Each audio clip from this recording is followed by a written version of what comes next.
እጮኝነትን አልጋ ላይ አታውጡት። እጮኝነትና አልጋ በጣም ከባድ አልጋ የተነጠፈ አይደለም የሚሸጥ አልጋ አካባቢ ራሱ አታድርሱት። እንደሱ ጉንፋን ይዞኛል ብላ የወለደች ልጅን ያውቃል። እዚህ ቸርች አትጠይቀኝም አለችው። እሱ ደግሞ መጣና የዝን ጠየቀ። እጮኝነትን ስርቻ ለስርቻ ይዛችሁ አትዙሩ። እጮኝነትን አልጋ ላይ አታውጡት። እጮኝነትን በጥንቃቄ ያዙት፣ በንጽህና ያዙት፣ በብርሃን ያዙት። ቻራት ባራት ክፍል ውስጥ አትወሰዱት። አልጋ አካባቢ ጨርሶ እንዳታደርሱት። እጮኝነትና አልጋ በጣም ከባድ በቃ ፈንጅ ወረዳ ነው። ፍጹም እጮኝነትና አልጋ የተነጠፈ አይደለም የሚሸጥ አልጋ አካባቢ ራሱ አታደርሱት። ለምን መሰላችሁ? ሰይጣን ይመክራችኋል። ነገ ሚስት አይደለች ያው የነገም ያው እኮ ነው ምን ችግር አለው ምናምን ይመክራል። ከዛ በራስህ ማስተዋል ትደገፋል። እውነት እኮ ነው ምናምን ትልና ሰይጣንን በደንብ ነው የሚመክራችሁ። ወንደላጤ ጓደኞቻችሁ ጋር እየሄዳችሁ ሞኮሮኒ አትቀቅሉ። ራሱ ይስራ። ቁም ነገር ነው የምላችሁ። ቤቱ ምናምን አትሂዱ። እጮኝነት ጋር ወንደላጤ ጋር ሴተላጤ ጋር ሙዝ ምናምን ይዘ ምናምን ይሁን ብርቱካን ይዘ አገኘው አይደል? አገኘው እግዚአብሔር ይባርከኝ። እንዳትሄድ ጉንፋን ይዞኛል አትጠይቀኝም እንዴ ስትል ቅሽር ጠጭ ይበል ጅንጅብል ጭቅጭቅ አድርጊና አንተ የጉንፋን መድኃኒት አይደለህም እንዳትሄድ። እንደሱ ጉንፋን ይዞኛል ብላ የወለደች ልጅን ያውቃል። እዚህ ቸርች አትጠይቀኝም አለችው። እሱ ደግሞ መጣና የዝን ጠየቀ። እጮኝነት ጋር አንተን ወንደላጤ ቤት ሄደሽ እሱ ቤት ሴክስ ስታደርጊ የሚያቅሽ ሰው ካገባሽ በኋላ እንትና የሚባለው ወንደላጤ ቤት ሄደሽ የምትደረጊ ይመስለዋል። ማን ነው ያበላሽው? አጋንንት አይደለም አንቺ ነሽ ያበላሽሽ። የምትወዱት ከሆነ እጮኛችሁን ጠብቁት፣ አትንኩት።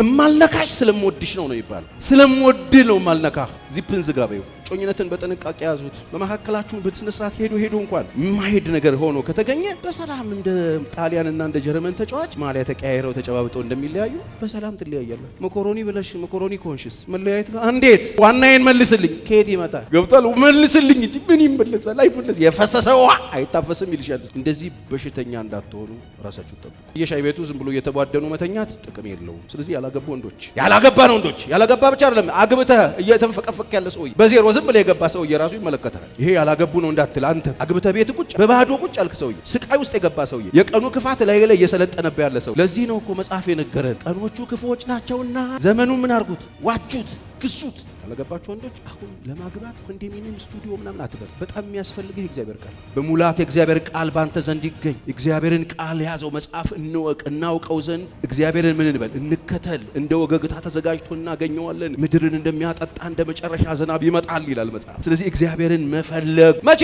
ሳታገባ በፊት። ያላገባ ሰው አሁን ምንድነው መስራት ያለበት? ስራ አለ። ምን ቃሉ መፈለግ፣ የቃሉ ሙላት መፈለግ፣ መማር፣ መጸለይ፣ ማንበብ፣ ትምህርት ቤት መግባት ካለብህ መግባት፣ ፊቱን መፈለግ፣ መጸለይ፣ በእግዚአብሔር ፊት መትጋት። እግዚአብሔር ሆይ ፈልግሃለሁ ማለት እግዚአብሔርን ለማወቅ ባልወደዱ መጠን ለማይረባ አይምሮ አሳልፎ ሰጣቸው። ግብረ ሰዶምነት የማይረባ አይምሮ ውጤት ነው። እርካሽ መሆን፣ እርቃንን ይዞ አደባባይ መውጣት የማይረባ አይምሮ ውጤት ነው።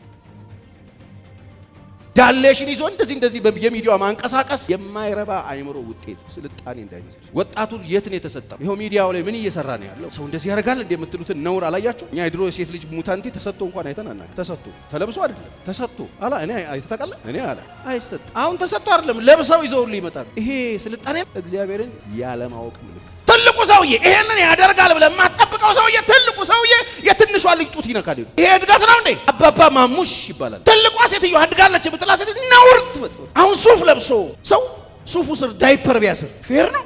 ወንዶች ላይ በደንብ ያወራሁትኝ እነሱ መሪዎች ስለሆኑ ካላደገ አለቀልሽ። ምንም የማይችል መሪ ንጉስ ሾምሽ፣ ቤትሽን አፈራረሰብሽ። ቤት መሪ ስለሆንክ በብዙ ነገር መታደግ አለበት። ሴቶችስ በክርስቶስ ፍርሃት የተገዙ ኤፌሶን 5:21 የተናገርኩት እያንዳንዳችሁ ስለሚል ሴቶችን በክርስቶስ ፍርሃት መገዛትን መማር ይገርመኛል።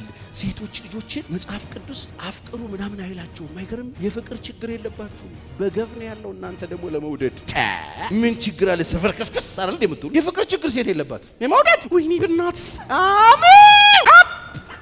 ከናቹራሊ እንደዚህ ናችሁ። መውደድ ትችላላችሁ፣ ማፍቀር ትችላላችሁ። ሰው ብቻ እኮ አይደለም የምታፈቅሩት፣ እቃ ስታፈቅሩ ነው።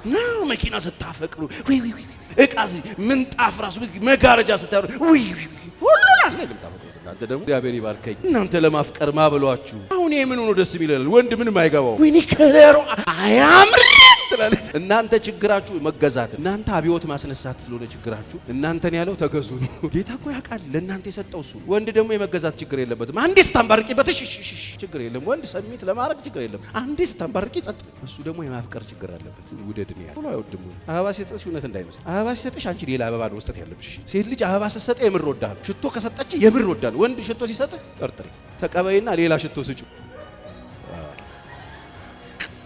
አገኘሁት እንደዚህ የማፍቀር ችግር ሴት ችግር የለባት። ወንድ የመገዛት ችግር የለበትም። ተገዛላል። ስለዚህ ሴቶች ምን እናድርግ? መገዛት ተማሩ። ባል ከማግባታችሁ በፊት ቤተክርስቲያን ለክርስቶስ እንደምትገዛ ስለሚል እንዴት ነው እኔ ቆይ የምገዛለት? ስለዚህ ዴት ስታረጉ ምናምን ይሄ ሰው እየገዛለት አልገዛለት ቼክ አድርጊ። የማትገዢለት ከሆነ ደህና ዋል በይና ሂጂ። ይሄ ነዋ እውነቱ። ስለ መገዛት መማር፣ ሰሚት ማድረግ ማለት እስከ እስከ መጨረሻ በሁሉ ሰሚት ማድረግለት፣ በሁሉ ምገዛለት፣ በሁሉ ምከተለው፣ በሁሉ ማከብረው። ይሄን ሰው ነው መምረጥ ያለብኝ። ስለዚህ ደረት ምናምን አልጫወትም ማለት ነው። ደረት ቁመት ምናምን አትጫወቱም። የምታዩት ሁለንተናዊ የሆነ መንፈሳዊ ናቸው የተከፈተ ነው። ይሄ ያላገቡ ጎበዞች ነው ማለት ነው።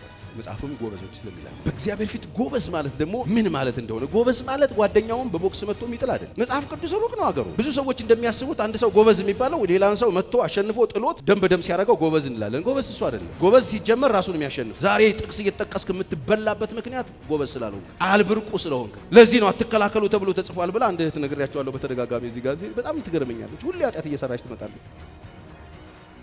እና ለምን አንቺ ለምንድን ነው የምትሰጪው? አሳዘነኝና ቃል ደግሞ እግዚአብሔር ቃል ነግሮኝ ነው አለች። ምን ብሎ ነገረሽ አለ። መጽሐፍ ቅዱስ አትከላከሉ ይላል አይደል አለኝ አለች። ይሄ እስቲ ስለው አሳየኝ በቃ እስቲ ተወስሮ ይሄው ሲል በቃ ለዛ ነው አለች። ጥቅስ ጠቅሶ ያረጋታል። ይሄ ተጻፈው ለባልና ሚስት እንጂ ለመንገደኛ ሰው ነው። አይ የእግዚአብሔርን ቃል የማያውቅ ሰው በቀላሉ ይችላል። ጎበዞች ሆይ የእግዚአብሔር ቃል በእናንተ ስለሚኖር ክፉን አሸንፋችኋልና የእግዚአብሔር ቃል በእናንተ ስለሚኖር ጽፍላችሁ። የእግዚአብሔር ቃል ይኑርብህ። ያገባችሁ ቤትህ እየታወከ ያለ ሰይጣን የቤት ስራ እየሰጠ ቁጭ ብላ ሰይጣንን የቤት ስራ ምሰራ ሰውዬ ና ወደ እግዚአብሔር ቃል ተጠጋ። ምንም ማታውቅ ቤትህን እየበጠበጥክ ያለ ጥቅስ የሚባል ውስጥ ይሄ ሌለ የእግዚአብሔር ቃል ምንም ማታውቅ ዝም ብለህ ሚስትህን በጥርጣሬ የምታልቅ ሰይጣን የሚሰጥህን የቤት ስራ ቁጭ ብለህ የምትሰራ ተከታተላት ሲል ፖሊስ የምትመድብ የታክሲ ኮንትራክት ትከፍለህ ተከታተሏት በዚህ ግቡ በዚህ ውጡ ብለህ አሰማርተህ ሀገር የምትጠብቅ መሰለን። ወደ እግዚአብሔር ቃል ተመለስ። ፍቅር ሁሉን ያምናል ይላል። ፍቅር ምቀኛ አይደለም፣ የራሱን አይፈልግም። ፍቅር አማኝ ነው፣ ያምናል። ይሄንም ብለህ ማለፍ እንድትችል ተማር። ቤትህን እየበጠበጥክ ያለ ሰው ያላገቡ ሴቶች፣ ይሄ ያላገቡ ስል ያገባችሁትንም ይመለከታል። እኛ አይመለከተንም። እንደ ቴኒስ ኳስ እንዳትመልሱት። እናንተም ሰው መልካም ማድረግ እንጂ መታወቂያችሁ ሌላ ነገር ነው። መታወቂያችሁ መልካም ማድረግ። ሴቶቼ ሰዎች እንዲያውቋችሁ የምትፈልጉት በምንድን? በመልካምነታችሁ፣ በመልካም ስራችሁ፣ በበጎነታችሁ እንጂ በዝነጣችሁ ለመታወቅ አትፍጨው። በጣም ብዙ ሴቶች የሚታወቁበት መታወቂያቸው ልብሳቸው። ያቺ እንደዚህ እምብርቷን የተበሳችው አወኳት። ያቺ ጡቷን እንደዚህ አውጥታ የምትሄደው ያቺ በጣም ሁሉ ጊዜ እዚህ ድረስ የምትለብሰው ያቺ ውድ ማኒር የምታረገው አወኳት። ያቺ በጣም እንትን ሜካፕ ነው የምታበዛው።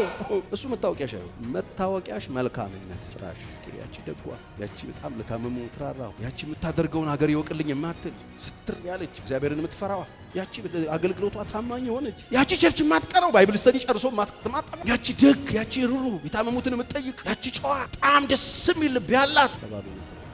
ያቺ ዳሌዋን እንደዚህ የምታደርገው ምሮ መታወቂያሽ እየሰራሽ ነው አንቺ እንድትታወቂ። አሁን ይኸው ተሰጥቷል። እድሜ ለሶሻል ሚዲያ ሀገር ተሰጥቷል። መታወቂያውን ይዞ ፌመስ እኮ የሆኑ ሰዎች አሉ። አይታቸው አስተምራቸዋለሁ ስለ ጋለሞታ ሴት። ጋለሞታ ማለት ምልክታቸውና ጠባያቸው፣ ስራቸው ምን እንደሚመስል አስተምራቸዋለሁ። ሳታውቁት ጋለሞታ የሆናችሁ ሰዎች ተመለሱ። ሳታውቁት የጋለሞታ ካራክተር ተላብሳችሁ ኤክስ ቀረሽ አክት የምታደርጉ ተመለሱ። ጋለሞታ ሰዎች ተግባር የሚፈጽሙ ሴቶች። ስለዚህ እናንተ ሴቶች መልካምነታችሁ ታወቂያለሁ።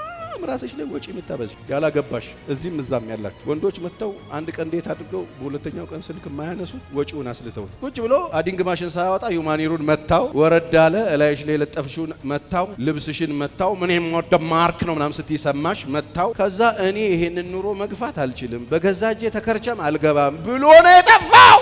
በጣም ውድ ነገር ዝም ብለሽ ቡትርፍ ስትይ ሰማሽ፣ ደማመረው። እኔ ከተጋባን መሄድ የምፈልገው እንትን ነው ሲሸልስ መታውስ እሱ መከራውን በልቶ ጅማ ነግዶ ኢሊባቡር ነግዶ ምልሽ ወጥቶ ወርዶ መኪና መንገድ ተበላሽቶ ጦሙን አድሮ በቆሎ ፈልፍሎ አድሮ በልቶ ሰብስቦ አንቺ ፓሲፊክ ምናምን ስትይ ኦኬ ሌባው ተገኝቷል ይላል። ዘመኔን የለፋውበትን የሚነጥቅ ሌባ ተገኝቷል። ለዚህ ነው ያለ ማርሻ አስነክቶ የነካው። በልክ ኑሩ። እዚህ ነው መጽሐፈ ምሳሌ ላይ ያለችው ሴት ልባምን ሴት ማን ሊያገኛት? ዘናጯን ሴት አይልም፣ ወርቅ የለበሰችውን አይልም፣ ውድ የለበሰችውን አይልም። ልባምን ሴት ማን ሊያገኛት ይችላል? ዋጋዋ ከቀይ ዕንቁ ይበልጣል። ማን ነው የሚያገኛት ይላል። የምን የለችማ። ራሷን ለውድድር አቅርባ ውድ ነገር ለጥፋ እዩኝ እያለች አይደለም ያለችው። ልባም ነው የሚለው። ጆሮዋም አይልም፣ አፍንጫም አይልም፣ ደረታም አይልም፣ ጡታም አይልም፣ ዳሌያም አይልም። ልባም። የሆሊውድ ፊልም የምታበዙ ሰው ፊልሙን እዚሁ መተርጎም የፈለጋችሁ ሰው ተጠንቀቁ። ሀገራችሁ ኢትዮጵያ ነው የሚባለው ከፍተኛ የሆነ ጦርነት ያለበት ሀገር ላይ ነው ያላችሁት። ብዙ ሚሊዮን እየተራባ ያለበት ሀገር ላይ ነው ያላችሁት። እግዚአብሔር በምህረት ነው ያቁሙ ያለው። ብዙ የማይበላ ሰው ያለበት ሀገር ላይ ነው ያላችሁት። ምናልባት ሁለት ቤት ከናንተ ግቢ አለፍ ብትሉ በቅጠል ሻይ እያፈላች 6 ልጆች የምታስተዳድር እናት አለች። ምንም ገቢ የሌላ የምትኖሩበት ሀገር በጣም ከፍተኛ የሆነ ድህነት ያለበት ሀገር ታስታውሳችሁ ከረሳችሁ። እዚህ ሀገር ላይ ለዛው እዚህ አይደለም እዛም አያዋጣ። እነሱ ራሳቸው እኮ አልሆነም። በቃ ህይወታቸው በሙሉ ተመሰቃቀለ፣ መቆም አልቻለም። ስለዚህ የምትኖሩበት ሀገር ይሄ ነው። እዚህ ሀገር ላይ ኑሩ። እዚህ ሀገር ላይ የሚኖር ሰው ሁኑ። በጣም ሌክዠሪ ነገር ብቻ ስትገናኙ ዴት ስታርጉ ነው እንደዚህ ምናምን ምትሉ አለቀልሽ። አንቺ በሰላም ነው የምትኖሪው፣ በጌታ ሰላም። ስለዚህ ቼክ አርጉ፣ በልክ በአግባብ እንድትለብሱ። ያላገባችሁ ሴቶች አሁን ምንድን ነው ፓስተር ቸሬ ብናደርገው? መንፈሳዊ ነገራችሁን ጠብቁ፣ ራሳችሁ ላይ ስሩ። መንፈሳዊ ነገራችሁ ላይ ስሩ፣ አለባበሳችሁን ጠብቁ። ያላገባን ወንዶች ምን እናድርጋለን? እናንተ መንፈሳዊ ነገራችሁ ላይ ስሩ፣ ጠንካራ ክርስቲያኖች ሁኑ፣ ጎበዞች ሁኑ፣ የእግዚአብሔር ቃል ጊዜ ስጡ፣ ጌታን አገልግሉ፣ አመራር ተማሩ፣ ጥሩ ባር ለመሆን ራሳችሁ ላይ ስሩ። እናንተም ጥሩ ሚስት ለመሆን ተሰሩ። ከዛ ደግሞ አለባበሳችሁ ላይ ደግሞ ኮንሸሱ በጣም እየተዘጋጃችሁ በሱ ውድድር ውስጥ ያላችሁ ሰዎች ተመለሱ። መጽሐፍ ቅዱስን ይዤ እቀጥላለሁ ካላችሁ ተመለሱ። ራሳችሁ ሁሉ የእናንተ ውበት ኢየሱስ፣ የእናንተ ውበት መልካም ስራችሁ። አሜን። የእናንተ ውበት መልካም ስራችሁ። ቤታችሁ ውስጥ ዳር ይዛችሁ ቁጭ ያላ ቤተሰቦቻችሁን የምትበጠብጡ፣ ባላችሁን የምትበጠብጡ፣ ኑሯችሁን የምትበጠብጡ፣ ኑሯችሁን ህይወታችሁን የምታናጉ ውድድር ውስጥ ያላችሁ፣ በልብስ ውድድር ውስጥ ያላችሁ፣ ገና በጌጣጌጥ ውድድር ውስጥ ያላችሁ ሰዎች ተመለሱ። ምክንያቱም ሴቶች እንደዚህ እንዲሆኑ መጽሐፍ ቅዱስ ይሄ መመሪያችን አይደል? እስቲ እግዚአብሔር ቃል ነው የህይወቴ መመሪያ እመራበታል። ዛሬ እዚህ ጋር ይበቃል።